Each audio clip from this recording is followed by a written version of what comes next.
is consumption really the only viable model in the world of AI? I think it is, but there's more than one path to get to consumption. This is the key here. The oh shit moment everyone's worried about is that huge bill that they're going to have to go up to their boss and ask for more budget or more money. It's a little nerve-wracking to go into a software or an agreement and not know how much of it you're going to use. And real CFOs don't buy that way. They're really not going to accept the answer of, I don't know, it depends how much I use it, is what the budget would be. So really short introduction on myself. I'm Marcos Rivera. I'm the CEO of Pricing.io. I also was the head of pricing for Vista Equity Partners. Been doing pricing for about 25 years, probably if I'm counting over 500 different pricing engagements. Just seen a lot as software has evolved, and it's an exciting time in the AI space to see how pricing is evolving with all the new technology, the advancements we're making. So I like to have a little fun with my presentations because why does pricing have to be boring? You're making a lot of money, right? So from my perspective, I'm going to add some color in terms of where I'm seeing consumption fall down. I call it clumsy consumption. I'll show you a little bit about that. I'm also going to give you a framework for how to maybe help strike the right balance in your consumption-based models. The question I was given was, is consumption really the only viable model in the world of AI? I think it is, but there's more than one path to get to consumption. It doesn't mean everyone here has to go charge by tokens tomorrow. I think there's a lot of ways to manage consumption. I'm going to show you a framework real quick around it, but also some patterns that I've been seeing in a lot of companies that we've worked with around AI, from startups that are bootstrapped to startups that are investor-backed and have a lot of money, to companies that are SaaS dominant and that are infusing AI within their stack today. So what patterns are we seeing? I'm going to talk a little bit about that as well. What I'm seeing here is something that, as I've been in software from the on-premise days and moving things to the cloud, to mobile, to SaaS usage, and now AI, I've noticed the shift from access to action. And what I mean by that is initially the value was all in the system, right? You buy this big system, we install it, then you pay some big fee, and then you just use it for a while, capital expenditures, all those fun things. Seats and servers were the primary driver, but you weren't able to capture too much of that value. As we moved on to more cloud-based, more modern architectures, now we're able to capture more of what the software is doing, but it's still a lot of people behind that. That's what I was calling activity. And so value is what humans were doing with the systems. And now we're shifting to this, what systems are doing for humans. It's a bit of a angle shift, but what's happening is now work is not just being done by software and technology, it's being delegated to software and technology.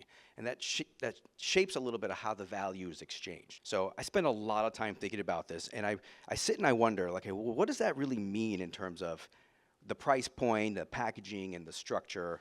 And so I want to step you through that a little bit. But first, I want to give you a sense for clumsy consumption. So let's go to the next one here. So in the middle, you already see it there. It's pretty recent, so that's why we put it up there. But Cursor made a really big blunder. And when companies make blunders in pricing and packaging, I pay attention because I think that's an opportunity for others to learn, okay, this is a mistake I don't want to make as well. But I put a few up here just to show that it's not just Cursor. Jasper made a big mistake with consumption-based pricing. They were charging by word count. Folks were ticked off around it, trying to find ways around it. And a quick hint here is someone is trying to find a way around your consumption metric. It's probably not the right consumption metric. Moving on to the Cursor, yep, they did make a big blunder on the unlimited. It caused a lot of users to come at them pretty angry about bills. It's something they thought was unlimited, and they had these overage fees and things like that. And when someone is judging your consumption-based model, they always judge it by the lowest exchange. And what I mean by that is the worst exchange between what they pay and what they get. It's just human behavior. It goes right down to that unit. And then around Agentforce, if everyone remembers, they made this really big, bold move to charge per conversation. A lot of pushback there. They didn't get the traction that they wanted, and so they fell back into this credit-based, this flex credit model, which is a lot easier, a lot more friendly for folks to consume. They still, by the way, have the per conversation option if you look at their website, but the credit system sort of like helped ease things in. The thinking behind me and my team is like, well, why did that work better? What was it about the credits and the flex that seemed to appease a lot of the concerns from the from the base, the huge base that Salesforce has. So I'll talk a little bit about that. But first, a story, a personal one for me. So I've been doing pricing for a long time. I'm going to go back about 18 years ago to 2007, where I was a bright-eyed, optimistic product manager, and I was already having a reputation for changing a lot of pricing models. So I got this new product, and it was sold to insurance companies. All right, State Farm was my customer, Progressive, and talk about companies that are trying to avoid risk and are really hard to negotiate. The pricing model that they demanded was, naturally, we want to pay a very simple flat fee, and we want to use it as much as we want. Right? That was their opening in negotiating. And initially, it was a user-based system. So think about the people who go look at the damage on your car. It was by user. So however many field adjusters you had, that was the pricing model. And so when I inherited it, I thought, well, but isn't this thing making them more efficient? Like, can't they do more with less if this optimization product works? We're going to be rewarded with less revenue if we do a good job. And that's usually the first signal that a user-based or user-seat pricing is not going to work for you. So I switched the model. I switched the model to consumption-based. This is 2007 consumption, not AI consumption, right? So just bear with me. But the idea was, I said, well, the thing that's coming through the system are claims. So every time a claim happens, right, you get into an accident, somebody hits you in the parking lot, you send someone out for the damage. So I thought, okay, well, a claim would work really well. Turns out it did. It was huge. The product went from a $300,000 a year in revenue product to $30 million. It's about 100x, right, over about 2.5 years. And it did that because the model just aligns so well. But what I don't say is that we also ran into issues with the claim as the consumption metric.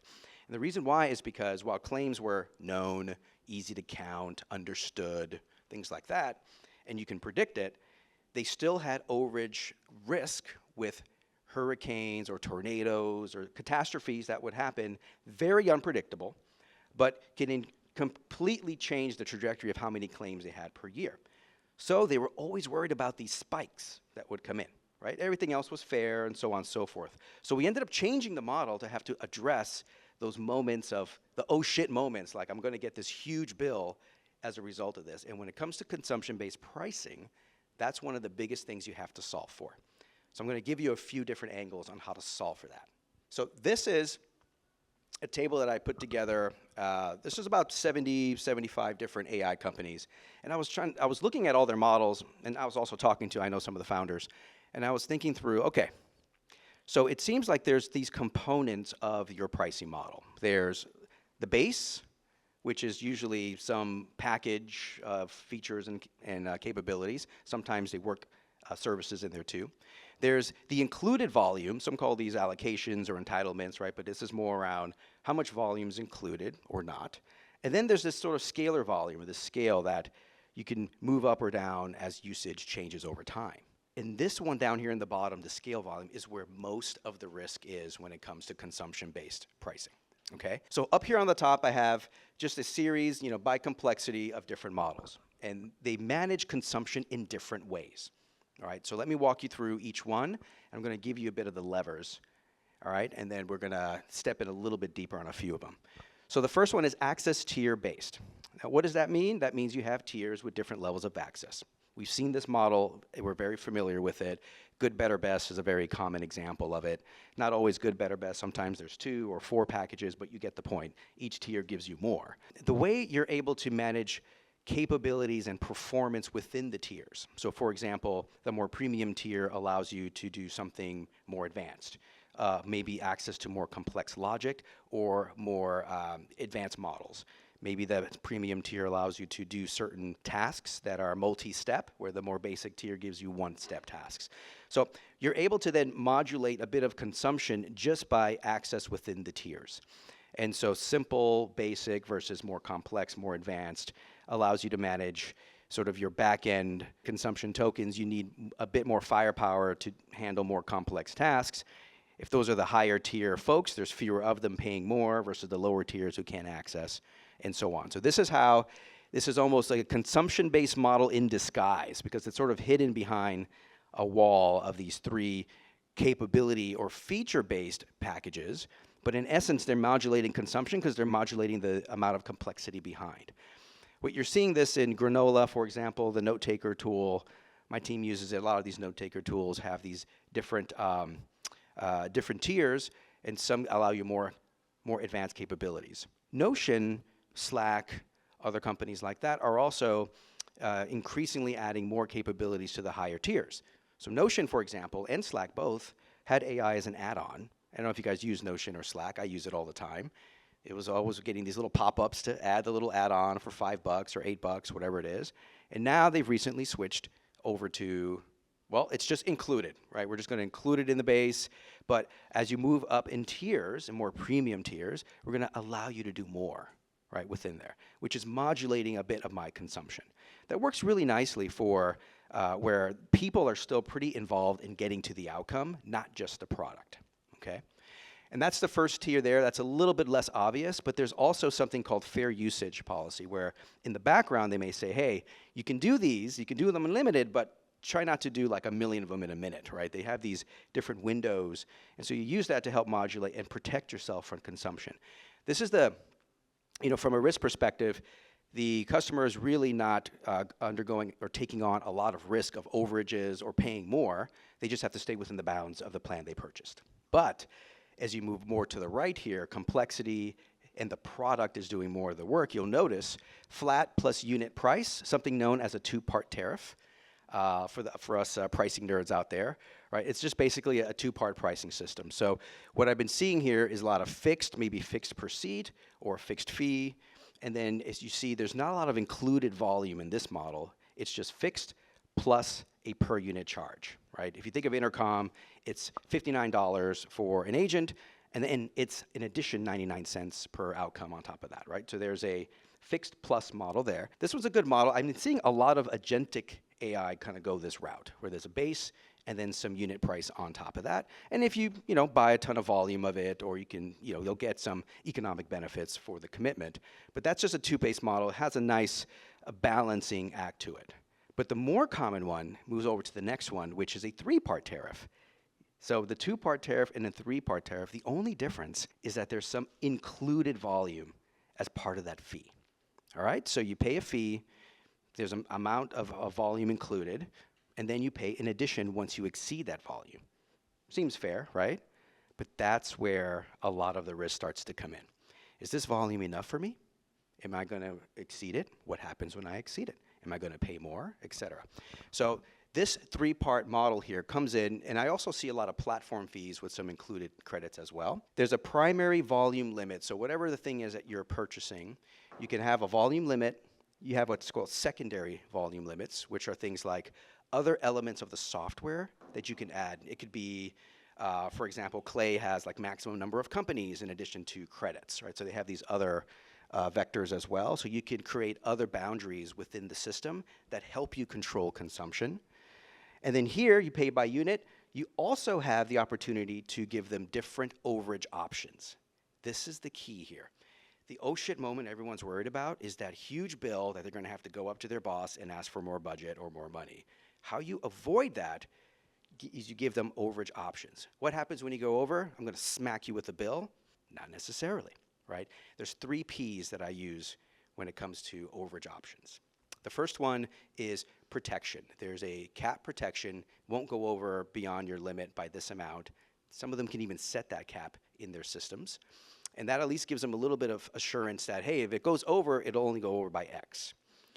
The second one is performance. This is one that I think Klein does this a lot, which is you can go over, but your excess capacity, especially in this model with AI, gets queued, and Cursor just recently went to this as well, is we can choose which model we want based on our cost economics, and you can't choose if you go over.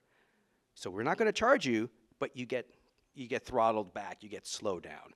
And this has been around for a long time. If you remember, and they still do it today, right? Companies that offer Wi-Fi or coverage, if international especially, if you go over the international limits, they'll say, okay, you can go over, but we're going to throttle back your access to the internet. So that throttling does help ease the pain and the fear that you're going to hit them with a big stick. The third P is called passive. And passive, what I mean by that is you don't have to charge them right away. If they use the software and it's September 1st and they go over, on September 2nd, you don't need to smack them with a big bill, right? You can take that overage fee, and there's ways to either manage it to either allow them to catch up over time. I'm going to talk about time in a minute. You can use it as a true forward, meaning let's take this overage and adjust your next renewal, depending on how close they are to renewal. And then third, you can say, look, this overage happened 2 months ago, 3 months ago.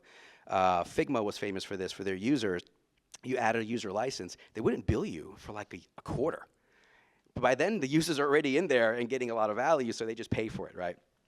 And so deferring that bill and using it as a mechanism to negotiate another contract or to get them to upsell or allow them to catch up, those things allow you to then reduce that fear of what happens in the overage, right? So think about those, the protection, the performance throttling, and the passive, and that helps you give them overage options. From here, we've seen credit systems. You remember Kyle was just mentioning it's the hot new thing. You'll see them everywhere. I'm actually a fan in certain contexts. I talk to a lot of folks who can't stand credit systems. And I ask, well, what is it you don't like about it? I get the same answer every time. I don't know what a credit means. It obfuscates it, right? And it's kind of what it's supposed to do. But the idea behind credit-based systems, it could be very effective if the value of the credit and what you can do with it is super clear. And I've seen companies run into some problems where the credit is a little murky, they're not sure what it is or what it means, or they change the value midstream because they're experimenting so fast that it really disrupts the credit system itself. But I think credit systems offer a fantastic way to manage that risk. You can buy a bunch of credits up front, you can burn them down, you can give them a discount per credit for buying up front. So there's a lot of good mechanisms, but it does make things a little bit tougher for you. You have to worry about rollovers. You have to worry about arguments that should not have counted as a credit, okay? So that does increase your ability to maintain clarity with your customer, but if you can do it, a credit system can work really nicely. Then I have this one here, I call it MAX. And MAX are multi-access credit systems. And I've been seeing these spring up lately, maybe in the last 6 months or so. Let me tell you what a multi-access credit system is. A MAX is really just a credit system where you have multiple types of credits or multiple accesses that you're using the credits for. Quick example. If you look down here, I put lovable. So you have daily credits, and then you have monthly credits. But your daily credits don't impact your monthly credits. Your monthly credits are based on your fee. Your daily credits you get, and they expire right away. But your monthly credits actually last you for the whole year. 2 axes of credits, right? Base 44 does this as well, where they have integration credits, and then they have flow credits. And so there are 2 different types of credits that you can use because they have 2 different values. So I've been seeing these, and I think you got to be very careful not to go down a slippery slope here, right? I think most folks can understand a credit, but once you start throwing in multiple types of credits and multiple types of terms, it gets really tough to maintain clarity, and you flow right into confusion right away. So I think with this model, you want to be really careful, limit the number of types, limit the number of types of credits. And then lastly, of course, pay-as-you-go, pretty self-explanatory. You just pay per token and just go on your way. So that was a good, deep discussion on, or the description of all this. And I'm going to use this as kind of a basis for, before I go to my last slide, has any questions on these different layers of base access included in scale, and then any of these models here. I consider fairness from the customer's perspective, like, it seems like if you're paying for a bunch of credits and then you don't use them, I mean, the complexity part's a great one, but how do you think about fairness? You talked about avoiding an overcharge. Do you care about, I spent $7 million if you only used half of my allocation? How do you adjust that? The concept of fairness is an interesting one, right? Because when I ask customers what's fair, it's actually what's fair to me, right, at the end of the day. From a fairness perspective, I think you want to do 2 things. One is you want to make sure that you don't oversell credits up front. I think one of the big issues I've been seeing is that sales reps are still compensated in either top-line revenue or total contract values, and their incentive is to just jam in as many credits as they possibly can, which then leads to an issue even before renewal, as they're like, well, we're halfway through the contract and I've only used 10% of my credits. I think I've oversold. And I've seen others make adjustments, like mid-year adjustments, or either give them an additional credit towards the end to say, okay, for next year, we're going to actually bump up your limit. The second thing I've been seeing from a fairness perspective is this concept of first-year forgiveness, right? First-year forgiveness is we're going to do our best to estimate. You can go over. I'm not going to charge you. I'm not going to touch your rate. And then we'll agree that in the next renewal, which typically is a 2-year renewal, which is another way that that works really well, we're going to go ahead and reset your credit. So the idea is upfront, good faith estimate, and then go forward. And that, from the customer's perspective, feels a little bit more fair because you don't know what I'm going to do, and neither do they. So the idea is, can we at least walk into this together and then play a plan forward, knowing that these subscriptions are mostly relationships, not just one-time transactional events. These tiers like interesting. Curious if I were to think of like choosing one of them, what kind of questions should I ask so that I fit in like one of them? Yeah, that's a great question. I took off a lot of those parameters, but I'll verbally layer them in for you, just because it got really hard to digest. Yes. So she wants to know, what things should I think about to fit within one of these tiers, or what elements or what factors? I paraphrased, but that's the essence of it, right?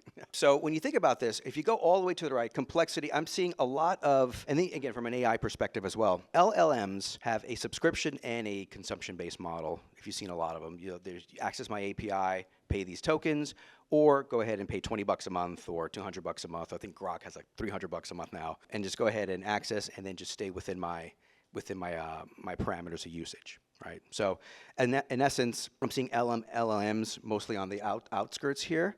A lot of companies are converging here in the middle. So how much your product is doing versus people, remember I said earlier, if people are more involved, then the usage piece is harder for them to consume, mainly because when the product is doing all the work, it's very simple. Yes, you pay per usage. But if the person is just using, say, a canvas and using AI to generate a summary of a meeting, oftentimes you stick a little bit more on this side, where simplicity, you manage it through capabilities, performance, and you could include some volume that is very specific to what the product is doing. So say your workflow product, your productivity, a lot of people logging in, things like that. You can work more a little bit on this side with access tiers or a flat unit. And a unit, a 3-part tariff has also worked. But as you move more towards the product actually doing a lot of the work, think about queries, think about code, vibe coding, assistance, things like that. They tend to be more on this right side. More complexity, more product doing the work, things like that. But I'm seeing a lot of companies, as I talk to them, sort of converge in this middle area. I'm seeing a lot of the extremes change their models and evolve them forward, and move a little bit more towards a 3-part tariff and the credit-based system. That's why I highlighted them there. That's where the trend seems to be pointing to. What's the difference between cater usage and maybe credit? They're similar. The only difference is the unit is the actual action or event. Think of like a request or an API call, things like that. Where a credit is an abstraction layer beyond that. A credit is think of it as almost like a different currency. And that credit could apply to different actions. Yeah, that would be the only difference. But they're very similar, and they work and operate in the same way. So I think this question is subjected to individual businesses. Maybe a setback when you're pricing your individual credits as the business owner. Would you recommend just pricing based off of usage costs, or would you also factor in delivery costs like implementation, customer support? How would you price your individual credits as the giver of credits? Yeah, that's a great question, because I think some may be tempted to fold all the burden within the cost structure, where you got to be, from my perspective, that can lead to a bit of a death spiral. Oftentimes, if your volume increases to a certain extent, that a lot of these costs can spread over a large number of units and therefore decrease. So I always look for the variable first. The variable cost is the one I would factor in more so than than any of the supporting or base costs. And the reason why I do that is mainly because I know that my economics will change with volume, number one. Number two, I do know that in this world in AI, you can actually change your economics pretty quickly by shifting from a new model to an old one, or an old one to a new one, right? Essentially, different models can incur different types of tokens and costs, and therefore, you're able to change your economics overnight. If you remember what happened with DeepSeek, that could change a lot of economics quickly. You can also delegate your agent or your AI, whether it's a custom GPT or task, to a lower or an older model that can do the job at a fraction of the cost and then change it from there. So that's why the variable cost is more important to factor in than total. So we've been discussing consumer or prosumer-based applications a lot yet.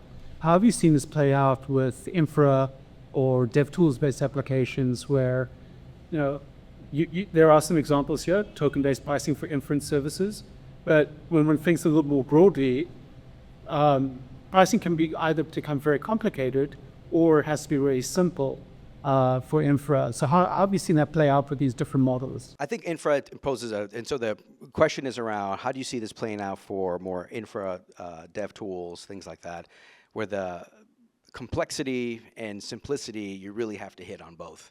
I think in the end of the day, simplicity for developers to pick up and use. Most infra or developer-focused tools need some level of sandbox or try it or let them test it out. Tinker, I think is the word they like to use, just to make sure they can see they can get value from it. But ultimately what ends up happening is there's the beginning, middle, and then the long term. So let me explain. So when someone is picking up a tool, an infra tool or a dev-focused tool, they're learning to see if it has any value. These are problem solvers. These are folks who find ways around things, right? So you have to be able to show clear value in whatever it's saving time, whatever that might be. And then in the beginning, that you don't want them to shell out a lot of money for it. So that's why you often see focused freemium plans where it's like hobby, test, or pre-production. You can do this, but you can't deploy to production, things like that. Then in the mid-tier, when they start ramping up, this is where they'll start developing more, maybe integrating you into some other source systems. They're getting more vetted, more embedded. And then so what ends up happening is now your cost is going to climb, but typically they need to see some sort of either per user cap or some tiering that can at least share what that additional cost would be if their volumes were to go up. So that's the visibility piece. Then long term, this is the part that I think a lot of infra tools forget, is that developers, at least I know a lot of the smart ones, always have a backup plan and will switch you out if they don't like the cost that you're giving them, right? So, we all know microservices, and they can make things very tight and very componentized. So if they see the cost climb too much in the long term, and you're not able to meet their stress test, you're going to get swapped out for another tool that has better economics. And they also react very strongly if you're marking up those costs. They get it that you have costs and need to pass them along, but if they're seeing 40, 50, 60% markups, they get ticked off, all right? 10, 20% I've seen them be okay with. And I say okay, some developers don't want any. But the point here is you have to break down the infra. There's the beginning piece, which usually means a small allocation, and then a more of a fixed fee structure with allocations with visibility into the overage. And then third typically is some discount for higher volumes over time, so their units go down. Those are the three pieces I see for infra that fit in here, and it kind of fits in that, again, three-part tariff and credit-based system. But that's for infra because you have to manage that over time with them. That may be a longer answer than you expected, but that's how I look at it. I got one more slide to summarize a couple of things where you're trying to balance clarity and complexity. This is just what I've seen working across a lot of different companies here. And I'm a frameworky kind of guy, so I found that everything falls into a T. Transparency. So the first thing around transparency is giving tools to estimate and monitor usage before you go down the consumption path. I can't stress this enough. It's a little nerve-wracking to go into a software or an agreement and not know how much of it you're going to use. And real CFOs don't buy that way. They're really not going to say, accept the answer of, I don't know, it depends how much I use it, is what the budget would be. Oftentimes, they're actually stealing budget from other places or trying to manage an overall number. So you have to be able to give them at least some way to estimate and monitor that usage, so that way the visibility kind of calms down the anxiety. All right, and these tools aren't that hard to build. Clay has one right on their website, Cursor, they all have them. Really easy. Believe it or not, some companies skip this step, and I want you to do that. Have a clear, fair use policy. If you do want to manage some of those high spike, unreasonable volumes, then just post it and say, here's our fair usage policy, here's what it means, and here's the parameters you have to stay within. You can even build it into your contracts as well. On the type side, have an indisputable definition of what a credit or what the unit is. And this is, again, one thing that I think companies should spend a little extra time on if they're going down the credit-based or the consumption path, is what is a request, what does this mean, and don't just take in the unit, also take in the state of the unit. What I mean by that is, action completed or action processed or something like that. Don't forget the state, because that's where a lot of arguments can come in. And then I see fewer is better, less than 3. Yes, it's okay to have 1 or 2, but I think once you start getting past 3, I asked a bunch of folks, when does it start getting complicated for you? I got a bunch of answers, but they circulated around 3. And so once you stick to 1 or 2 if you can, once you start getting to 3 or more, it gets super complex. Time, matching your reset period to your billing period. So this is something I've also noticed, where if you're gonna sign up and subscribe monthly, then your 1,000 credits or your 1,000 requests will be per month and reset per month. But if you sign up for annual, then you get all the 12,000, and then you sort of can burn that over time. It allows for less noise, I think overall, less billing, and allows them to burn down over time. I've been seeing that trend quite a bit.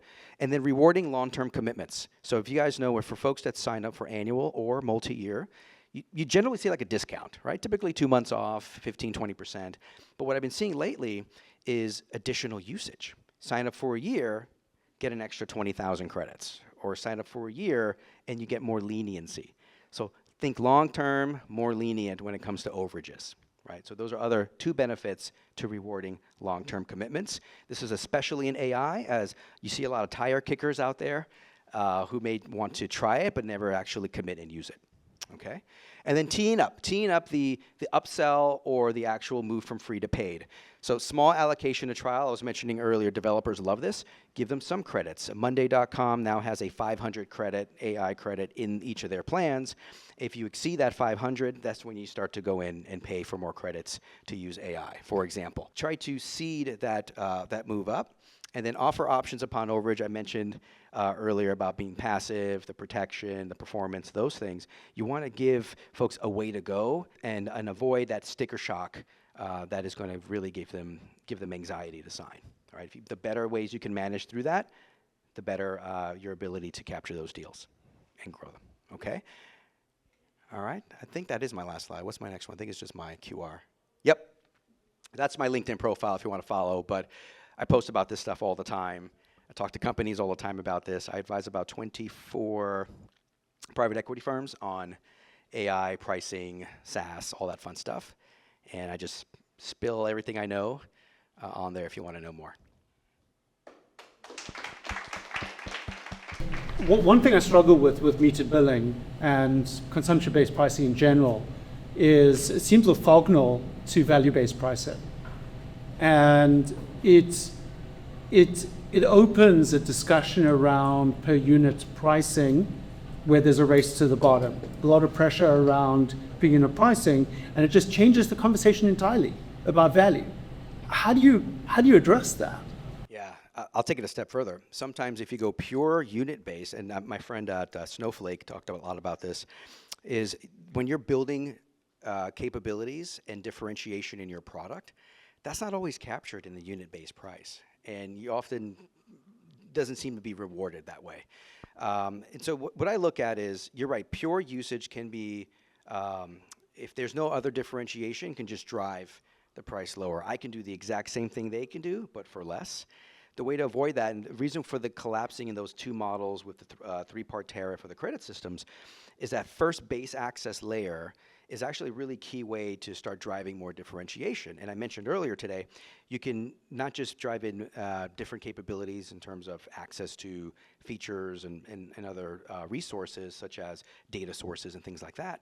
You can also throw in services. I know Kyle was mentioning this with Chargeback a little while ago, but you could also have differentiated services, access to information or resources that no one else has.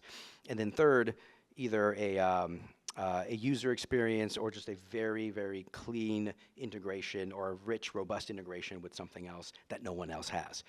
Yes, that's not reflected in the unit price, but it's reflected in that base access piece. And so you're able to sort of help combat some of that commoditization or race to the bottom with the base access differentiation that you have. Oh, that prompted another question. I don't know, Finn, am I allowed to take one more? Just wondering, do you talk about what would you seen people looking at share of wallet in their pricing strategy?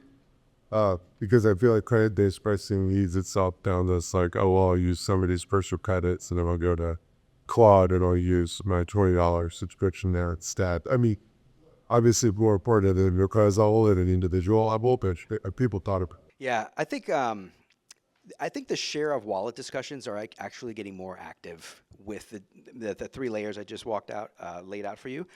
Walking through the base access tier gets sometimes comes from one wallet versus some of the overage pieces. I'll talk about. I didn't talk about this today because I'm running out of time, but there's this distance to the pricing and purchasing decision that I took off of the chart because it was just getting too messy. If you're enterprise and this purchasing decision is far away from the actual usage and overage, then you're actually making the most money from that base layer and the includes because they don't want to think about it again. Versus if you're if that purchase decision is a little closer to the scaler, which is typically when a developer is, startup, founder, et cetera, you're making actually more money on the volatile or the usage layer. And so when going after a share of wallet, you're actually laying out, okay, so we can get budget from, IT, budget from labor, but we could also get budget from other departments as well through the different layers that you laid out, usage, included, or base. So I think, yes, the answers are there, but it comes from different layers within my system.